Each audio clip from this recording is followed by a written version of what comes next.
In a shameful betrayal of brave service to aid the United States and the men and women of our military and our allies, Donald Trump and his administration is in talks to force Afghan refugees who risked their lives and their families' lives to help the nearly 2-decade-long American war effort in Afghanistan to now make an impossible choice.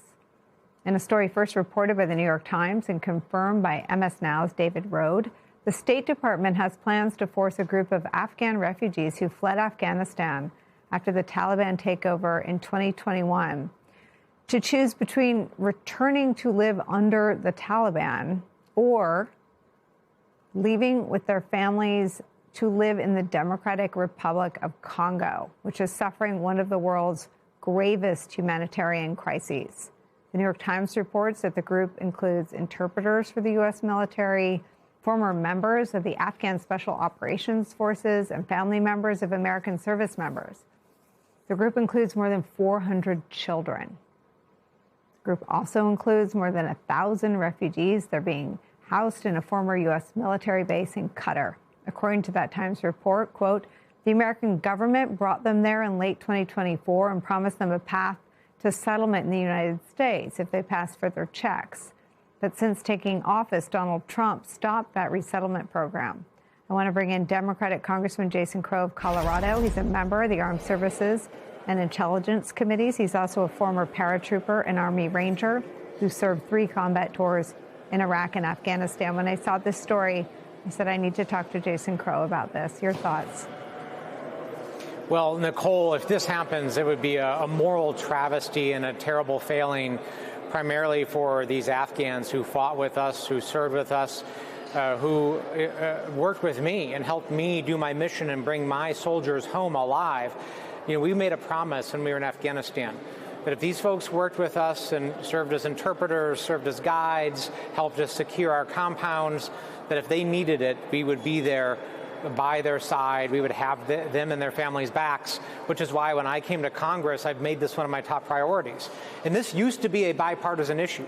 When I passed one of the largest expansions of the Afghan Special Immigrant Visa Program in history in 2021, I got 416 votes in the House of Representatives for that bill.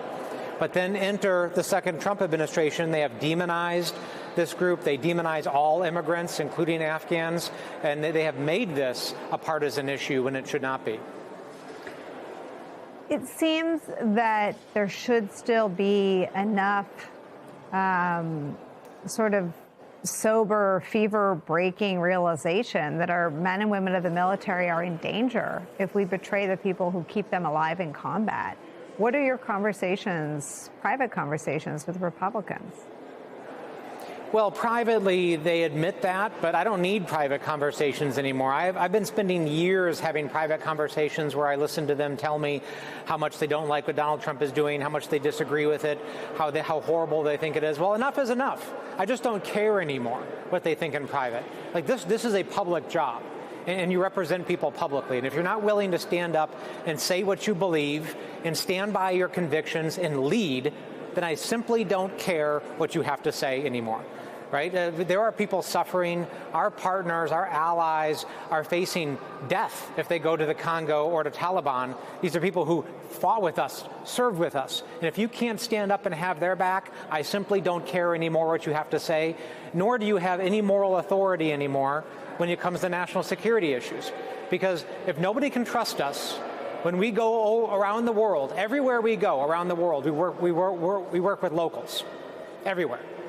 And if people can't trust us and won't work with us anymore, our service members will be in tremendous risk and we won't be able to get our missions done. Donald Trump and Caroline Leavitt have not ruled out boots on the ground in Iran, which I think you pointed out. They're not boots, they're humans. They're men and women, sons and daughters, moms and dads, husbands and wives. How will a decision like this impact the men and women and sons and daughters if they, heaven forbid, have to fight a ground war in Iran and need to rely on local help? Well, this war in Iran is really an unmitigated disaster. We've spent close to $100 billion so far. Americans are paying $500 million a day more at the pump. The Strait of Hormuz, which was open before this war, is now closed, and we're negotiating to basically get it open again, which it was before the war. It's mined. That's going to take God knows how long to open up. The regime in Iran, the new regime, is actually more extreme and more hardline than the one before. So this has been a disaster, and it's always the working class kids that I grew up with, that I fought with, that have to bear the burden. They're the ones that are paying the bulk of the taxes to fund this. They're the ones that have to go to the fighting and the dying and the suffering. They're the ones that have to spend time away from their families.